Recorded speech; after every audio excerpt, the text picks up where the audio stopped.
तो दोस्तों, क्योंकि सास भी कभी बहू थी के आज के एपिसोड की शुरुआत वहीं से होती है जहां मिहिर द्वारा रणविजय को बाहर निकालने के बाद डरी हुई वैष्णवी तुलसी से लिपटकर रोने लगती है। तुलसी उसको चुप कराती है और उसे हिम्मत देती है। वो वैष्णवी को समझाती है कि उसको रोने के बजाय शोर मचाकर सबको इकट्ठा करना चाहिए था, पुलिस को बुलाना चाहिए था, या डंडा लेकर उस आदमी को उसे खुद मारना चाहिए था। तुलसी का मानना होता है कि ऐसे घटिया इंसान की जगह जेल में है। इसके बाद पार्थ वैष्णवी को पानी देकर उसको शांत करता है। अगले सीन में हम देव और सलोनी को देखते हैं, जहां सलोनी देव को मनाने की कोशिश कर रही होती है, जो इधर नाटक कर रहा होता है कि वो एक महंगे गिफ्ट से बहुत हर्ट है। सलोनी ने सबके सामने उसे एक बेहद महंगी घड़ी गिफ्ट की होती है, जिसे देव ने अपनी इज्जत का मुद्दा बना लिया होता है। इधर देव इमोशनल ड्रामा करते हुए कहता है, सलोनी, मैंने तुमको एंगेजमेंट के वक्त भी समझाया था कि मुझे ये महंगे गिफ्ट्स पसंद नहीं है, मुझे ये अच्छा नहीं लगता। वहां इतनी भीड़ थी दुकान में कि मैं कुछ बोल नहीं पाया, लेकिन तुमने मेरी एक न सुनी और जिद करके घड़ी खरीद ली।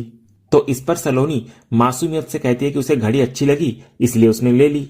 तो इस पर देव अपनी बातों का जाल फेंकता है और कहता है, अच्छी तो मुझे भी तुम्हारे लिए वो डायमंड इयररिंग्स लगी थी, लेकिन क्या मैंने ली? नहीं ना, क्योंकि मुझे पता है कि हमारा रिश्ता इन दिखावटी चीजों का नहीं बल्कि दिलों का रिश्ता है। देव की ये चिकनी चुपड़ी बातें सुनकर सलोनी को पछतावा होता है। वो कहती है, ठीक है, आई एम सॉरी, चलो हम ये घड़ी अभी वापस कर देते हैं। ये सुनते ही देव अपना पैंतरा बदल लेता है। वो कहता है, अरे नहीं, अब ले ली है तो वापस क्यों करनी? अगर वापस की तो तुम्हें बुरा लगेगा। इस बार के लिए रख देते हैं, बस आगे से ध्यान रखना। इसके बाद सलोनी कहती है कि उसे अब घर जाना है, तो देव उसको घर ड्रॉप कर दे। लेकिन देव उसे रोकने की पूरी कोशिश करता है और उसके साथ मूवी देखने का प्लान बनाता है। सलोनी को यह बात खटकती है। वो देव से कहती है, देव, जब से मैं आई हूं मैंने आपको एक बार भी काम करते हुए नहीं देखा। मैं नहीं चाहती कि मेरी वजह से आपका काम का कोई नुकसान हो या कोई काम छूटे। लेकिन देव बड़ी लापरवाही से कहता है, अरे फैक्ट्री में इतने सारे लोग हैं ना काम संभालने के लिए, एक दिन मैं नहीं रहूंगा तो कौन सा पहाड़ टूट पड़ेगा, लेकिन आज और अभी तुम मेरी प्रायोरिटी हो। लेकिन सलोनी समझदारी दिखाती है। वो देव को समझाती है कि उन्हें आगे की जिंदगी साथ गुजारनी है, इसलिए अभी से प्रोफेशनल और पर्सनल लाइफ में बैलेंस बनाना जरूरी है। क्योंकि देव ने उसे पूरा दिन दे दिया है, तो सलोनी जिद करती है कि अब वो उसे घर ड्रॉप कर दे और खुद काम पर जाए। तो देव हार मानकर सलोनी को घर ड्रॉप करने के लिए तैयार हो जाता है, लेकिन मन ही मन वो सलोनी को स्टूपिड कहता है। वो सोचता है कि सलोनी को ड्रॉप करने के बाद वो काम पर नहीं बल्कि अकेले ही मूवी देखने जाएगा। इसी चालाकी के साथ देव और सलोनी वहां से निकल जाते हैं। अगले सीन में हम फैक्ट्री का सीन देखते हैं, जहां काम जोरों शोरों पर चल रहा होता है। इधर तुलसी वर्कर्स और अपनी लड़कियों को बड़े उत्साह से काम समझा रही होती है। तभी दूर खड़ा मिहिर उसे देख रहा होता है। तुलसी को इस तरह पूरी लगन और जिम्मेदारी से काम करते देख मिहिर के चेहरे पर अपने आप एक गहरी और प्यार भरी मुस्कान आ जाती है। वो तुलसी को निहारने में इतना खोया हुआ होता है कि उसे पीछे खड़ी नॉयना का पता भी नहीं चलता। तभी अचानक मिहिर जब पीछे मुड़ता है तो नॉयना को देखकर चौंक जाता है। वो पूछता है, तुम यहाँ कब आई?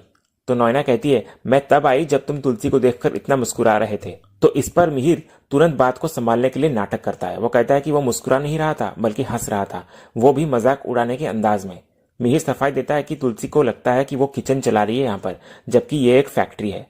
वो नॉयना को यकीन दिलाता है कि तुलसी यहाँ कुछ भी ढंग का नहीं कर पाएगी। लेकिन नॉयना मिहिर की इस सफाई से पूरी तरह आश्वस्त नहीं होती। उसके मन में एक बहुत बड़ा सवाल खटक रहा होता है। वो मिहिर से सीधे पूछती है, मुझे एक बात समझ नहीं आ रही, अगर तुलसी दिखाती है कि उसे कोई फर्क नहीं पड़ता और तुम दोनों के बीच सब कुछ खत्म हो चुका है, तो फिर उसने तलाक देने से मना क्यों कर दिया? नॉयना का शक गहराने लगता है। वो मिहिर की आंखों में देखकर पूछती है, कहीं ऐसा तो नहीं कि उसके दिल में आज भी तुम्हारे लिए फीलिंग्स जिंदा है? तो मिहिर इस बात को तुरंत नकार देता है। वो तर्क देता है कि अगर फीलिंग्स होती तो तुलसी 6 साल तक घर से गायब होकर बिना किसी संपर्क के नहीं रहती। वो नॉयना पर इल्जाम लगाता है कि उसका दिमाग कुछ ज्यादा ही चलता है और बात को टालने की फिर कोशिश करता है, लेकिन नॉयना के मन में शक का बीज तो पड़ ही चुका होता है। तभी नॉयना रणविजय वाले मुद्दे को भी उठाती है। वो याद दिलाती है कि उसने मिहिर को तुलसी को रोकने भेजा था, लेकिन मिहिर ने उल्टा तुलसी का पक्ष ले लिया। तो मिहिर फिर से नाटक करता है। वो कहता है कि उसने तुलसी की साइड नहीं ली, बल्कि वो तो उस लूजर रणविजय को तमाशा करने से रोक रहा था।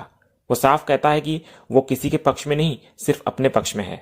इसके बाद नॉयना आगे बताती है कि उसे अपने स्कूल रीयूनियन में जाना है, इसलिए वो निकल रही है। तो मिहिर उसे मजे करने और आराम से जाने को कहता है। नॉयना कहती है कि वो बस शक्ल दिखाकर आ जाएगी, क्योंकि उसको वहां ज्यादा देर रुकना नहीं है। तो मिहिर उसको भरोसा दिलाता है कि वो फैक्ट्री का सारा काम संभाल लेगा, वो चिंता न करे। तो नॉयना के जाते ही मिहिर राहत की सांस लेता है और खुद से कहता है कि चलो कुछ घंटों के लिए सिर से बोझ तो उतरा। अगले सीन में हम अजय, परी और अनंतिका को देखते हैं जो कि बच्चों के साथ कैफेटेरिया में बैठे होते हैं। बच्चे दूसरी टेबल पर खाने का मजा ले रहे होते हैं। इधर परी गलती से कैपेचिनो पीने ही वाली होती है कि अजय उसको रोक देता है। वो याद दिलाता है कि परी को कॉफी कड़वी लगती है, इसलिए ये कप उसके लिए नहीं है। फिर अजय अपना हॉट चॉकलेट वाला कप परी को देता है और कहता है कि वेटर ने गलती से कप बदल दिए थे। तो परी हैरान और खुश होती है कि 6 साल बाद भी अजय को उसकी नापसंद और पसंद याद है। तो अजय एक हल्की मुस्कान के साथ कहता है कि उसे सब कुछ याद है। तभी अजय और परी की बातों में अपनापन देखकर अनंतिका पूछती है कि क्या वे एक दूसरे को पहले से जानते हैं, क्या वे एक दूसरे के साथ काम करते थे। तो अजय बिना किसी हिचकिचाहट के सच बता देता है। वो कहता है कि वे सिर्फ साथ काम नहीं करते थे बल्कि साथ रहते भी थे। अजय खुलासा करता है कि परी और वो पति पत्नी थे, उनकी शादी भी हुई थी। तो ये सुनकर अनंतिका बुरी तरह चौंक जाती है और जोर से चिल्ला पड़ती है। तो इधर अनंतिका की चीख सुनकर बच्चे भागकर वहां आ जाते हैं और पूछते हैं कि क्या हुआ। तो अजय बात को संभालते हुए कहता है कि बड़े भी कभी कभी जोर से बातें कर सकते हैं। तो बच्चे संतुष्ट होकर वापस खेलने चले जाते हैं। इसके बाद अनंतिका अपनी हैरानी को शांत करते हुए पूछती है कि क्या गरिमा और सनी उन दोनों के बच्चे हैं। तो अजय साफ करता है कि नहीं, सनी उसकी दूसरी शादी से है और गरिमा परी के दूसरे पति से। तभी अजय को फोन आता है और वो वहां से चला जाता है कुछ देर के लिए। और इधर अब सिर्फ परी और अनंतिका रह जाती हैं।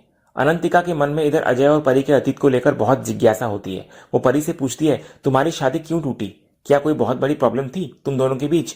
तो परी इधर बहुत ही ईमानदारी से जवाब देती है। वो कहती है, सच कहूं तो कोई प्रॉब्लम थी ही नहीं, अजय ने कभी कोई गलती की ही नहीं थी। वो तब भी मेरे साथ बहुत अच्छा था और आज भी वो उतना ही बहुत अच्छा इंसान है। तो इस पर अनंतिका परी से अपने मन की बात बहुत ही खुलकर कहती है। वो कहती है, सच कहूं परी तो मैं भी सिंगल हूं और अकेले जिंदगी गुजारना बहुत मुश्किल होता है। इतने सालों बाद अजय से मिलकर मुझे वो बहुत अच्छा लगा। एक अच्छा इंसान और सुलझा हुआ साथी मिलना कितना जरूरी है ये तुम भी समझती हो, इसलिए मैंने तुमसे पूछा कि क्या तुम दोनों के बीच कोई कड़वाहट या कोई बड़ी वजह थी। तो इस पर परी कोई जवाब नहीं देती। तभी इतने में अजय फोन पर बात करके वापस लौटता है। इधर अनंतिका अचानक याद करती है कि उसकी बेटी तारा की स्केटिंग क्लास है, इसलिए उसको निकलना होगा।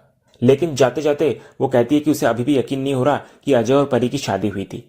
फिर वो वादा करती है कि इस बारे में वे बाद में जरूर बात करेंगे। इतना कहकर वो तारा को लेकर वहां से चली जाती है। इधर अनंतिका के जाने के बाद अजय भी जाने की जल्दी में होता है। वो फटाफट अपनी गर्म कॉफी पीने लगता है जिससे उसका मुंह जल जाता है। तो परी उसको तुरंत टोकती है और कहती है, जल्दबाजी की जरूरत नहीं है, हमारे पास टाइम है, आराम से पी लो। तो परी की एक छोटी सी परवाह अजय को अच्छा महसूस कराती है और वो उसकी बात मानकर धीरे धीरे कॉफी पीने लगता है। फिर कॉफी पीते हुए परी अजय से अनंतिका के बारे में बात छेड़ती है। वो कहती है कि अनंतिका अच्छी लड़की है और अजय की पुरानी दोस्त भी है। तो अजय भी कहता है कि वो स्कूल की दोस्त है और इतने सालों बाद अचानक मिली। फिर परी बात को आगे बढ़ाते हुए कहती है, वो अच्छी है, सुंदर है, क्लासी है और सिंगल भी है। परी का इशारा साफ होता है कि अनंतिका अजय के लिए एक अच्छा जीवन साथी बन सकती है। तो अजय परी की बात का बड़ा ही प्यारा और गहरा जवाब देता है। वो कहता है, ये सब तो तुम भी हो ना परी। तो अजय का यह जवाब परी को चौंका देता है और दोनों एक पल के लिए एक दूसरे की आंखों में खो जाते हैं। इसके बाद दोनों खामोशी से वहां से चले जाते हैं। अगले सीन में वृंदा फोन पर किसी से बात कर रही होती है और परेशान होकर फोन को रख देती है। इधर अंगद जब वजह पूछता है तो वृंदा कहती है कि उसके फिजियोथेरेपी के सेशंस लगातार कैंसिल हो रहे हैं। वो बहुत चिंतित होती है कि अगर काम नहीं मिला तो घर कैसे चलेगा, बच्चों की स्कूल फीस कहां से आएगी, आई की दवाइयां कहां से आएगी, सब कुछ कैसे मैनेज होगा। तो अंगद वृंदा को तनाव में देखकर उसको शांत करता है। वो कहता है कि वो सब कुछ संभाल लेगा। अंगद सुझाव देता है कि वो अब 2 नहीं बल्कि 3 शिफ्ट में काम करेगा ताकि पैसों की कमी पूरी हो सके। लेकिन वृंदा उसको साफ मना कर देती है। वो कहती है कि 2 शिफ्ट में ही अंगद की हालत खराब हो जाती है तो 3 शिफ्ट करना उसकी सेहत के लिए जानलेवा होगा। वो उसे एक्स्ट्रा काम करने की परमिशन बिल्कुल नहीं देती।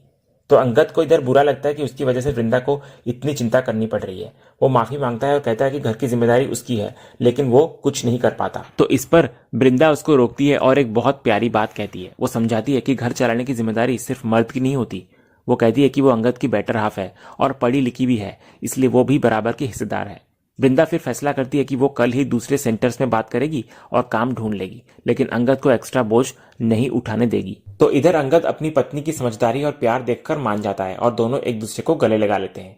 अगले सीन में रणविजय सुहास को फोन पर फैक्ट्री के अंदर की तस्वीरें दिखा रहा होता है और उसको अपना खौफनाक प्लान समझाता है। सुहास तुरंत मना कर देता है। वो याद दिलाता है कि रणविजय के चक्कर में वो पहले ही एक बार जेल जा चुका है, इसलिए वो दोबारा ये रिस्क नहीं लेना चाहता। तो रणविजय इमोशनल ड्रामा शुरू करता है। वो कहता है कि सब उसकी इंसल्ट कर रहे हैं तो सुहास भी कर ले। फिर वो अपना हाथ दिखाकर कहता है कि तुलसी ने उसे कितना जलील किया और कितनी चोट पहुंचाई है, उसका खून खौल रहा है और वो बदला लेने के लिए तड़प रहा है। इसके बाद जब इमोशनल बातें काम नहीं आती तो रणविजय लालच का पत्ता फेंकता है। वो सुहास को थाईलैंड ट्रिप का पूरा खर्चा उठाने का ऑफर देता है। तो विदेश घूमने के लालच में सुहास पिघल जाता है और काम करने के लिए तैयार हो जाता है। इसके बाद रणविजय अपना पूरा प्लान विस्तार से बताने लगता है। वो कहता है कि वो जानता है कि ऑर्डर के प्रेशर की वजह से तुलसी वीरानी रात में सबसे आखिर में फैक्ट्री से निकलती है। रणविजय सुहास को रात के अंधेरे में फैक्ट्री जाने और कुछ ऐसा करने का निर्देश देता है जिससे उसका बदला पूरा हो सके। वो मन ही मन कसम खाता है कि तुलसी ने गलत इंसान पर हाथ उठाया है और अब उसे इसका अंजाम भुगतना पड़ेगा। अगले सीन में तुलसी फैक्ट्री के वर्कर्स के साथ बात कर रही होती है। वो उनको याद दिला रही होती है कि आज 3 लोग कम थे, इसलिए कल की शिफ्ट में इस कमी को कैसे पूरा करना है इसका फैसला वर्कर्स खुद लेकर उसे बता दें। इतने में मिहिर वहां आता है और देखता है कि तुलसी इतनी देर रात तक काम कर रही है। वो उसको टोकते हुए कहता है कि इतना ज्यादा काम करोगी तो गर्दन और कंधों में दर्द हो जाएगा, फिर मसाज की जरूरत पड़ेगी। तो इधर मिहिर की मसाज वाली बात सुनकर तुलसी को पुराने दिन याद आ जाते हैं।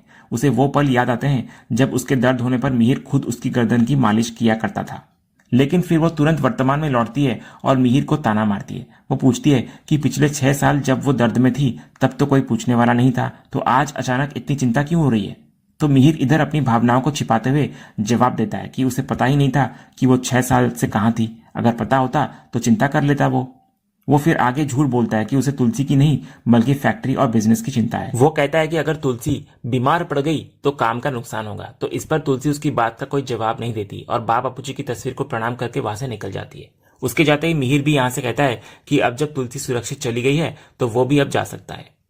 दूसरी तरफ सीन में भयानक मोड़ आता है। सुहास मुंह पर रुमाल बांधे हुए चोरी छिपे फैक्ट्री में घुस चुका होता है। हम देखते हैं कि वो ऊपर की तरफ एक भारी सामान को रस्सी से बांधकर लटका रहा होता है।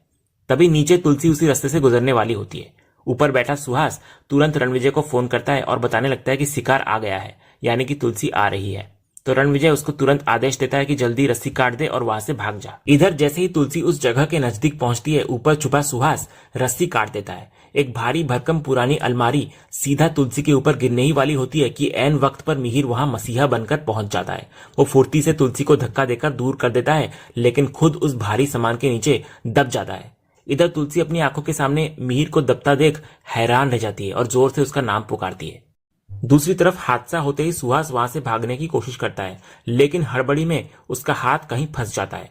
वो जैसे तैसे करके अपना हाथ छुड़ाकर वहां से भाग तो निकलता है, लेकिन इस चक्कर में उसकी घड़ी वहीं गिरी रह जाती है, जो शायद आगे चलकर एक बहुत बड़ा सुराग बन सकती है। दूसरी तरफ नीचे तुलसी घबराकर मिहिर के पास बैठ जाती है। मिहिर की हालत बहुत खराब होती है और उसके मुंह से खून निकल रहा होता है। तुलसी पागलों की तरह हेल्प के लिए चिल्लाती है। उसकी आवाज सुनकर फैक्ट्री के वर्कर्स दौड़ते हुए आते हैं। इधर तुलसी के कहने पर वे लोग तुरंत एम्बुलेंस को फोन लगाते हैं ताकि मिहिर को अस्पताल ले जाया जा सके। दूसरी तरफ सुहास फैक्ट्री से बाहर निकलकर तुरंत रणविजय को फोन लगाता है। वो घबराते हुए उसको कहता है कि बहुत बड़ी गड़बड़ हो गई है। वो कहता है कि उसने रस्सी तो काटी थी और सामान गिरा भी था, लेकिन उसका निशाना चूक गया। नीचे तुलसी वीरानी नहीं थी बल्कि खुद रणविजय का ससुर मिहिर आ गया और वो बुरी तरह घायल हो गया।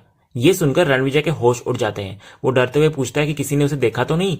जब सुहास ना में जवाब देता है तो रणविजय उसको तुरंत वहां से गायब होने और छुप जाने का आदेश देता है।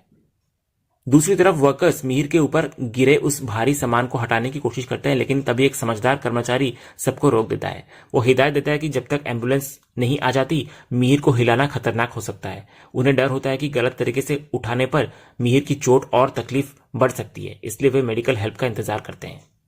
इसके बाद इधर तुलसी बुरी तरह घबराई हुई होती है। वो मिहिर को दिलासा देती है कि एम्बुलेंस बस आ ही रही है और वो घर पर भी खबर कर देगी, लेकिन मिहिर की हालत बिगड़ती जा रही होती है। वो अपनी गिरती हुई सांसों के बीच तुलसी से कहता है कि उसे अपना अंत करीब लग रहा है, लेकिन सुकून है उसे कि तुलसी उसके पास है। तो तुलसी रोते हुए उसको चुप कराती है और ऐसी अशुभ बातें न करने की विनती करती है। तभी दूसरी तरफ एम्बुलेंस की आवाज सुनाई देती है। इधर तुलसी लगातार कोशिश करती है कि मिहिर होश में रहे और उसे देखता रहे, लेकिन दर्द के कारण मिहिर अपनी आंखें बंद करने लगता है और बेहोश हो जाता है। दूसरी तरफ हॉस्पिटल का स्टाफ और वार्ड बॉय तुरंत अंदर आते हैं। वे वर्कर्स की हेल्प से सावधानी से उस भारी सामान को मिहिर के ऊपर से हटाते हैं और उसको स्ट्रेचर पर लिटाते हैं। इधर तुलसी का रो रोकर बुरा हाल होता है और वो बहुत डरी हुई होती है। और इसी सीन के साथ ही आज का ये एपिसोड यहीं खत्म होता है। तो दोस्तों, आज का ये वीडियो आपको कैसा लगा कमेंट के माध्यम से कहिएगा और कमेंट में हाइप करना भी मत भूलिएगा और वीडियो को लाइक शेयर सब्सक्राइब करना भी मत भूलिएगा, ताकि ऐसे ही रोज लेटेस्ट एपिसोड के अपडेट्स आप हमारे इस चैनल पर पा सकें। तो मिलते हैं हम एक नए एपिसोड के रिव्यू में, तब तक के लिए नमस्कार।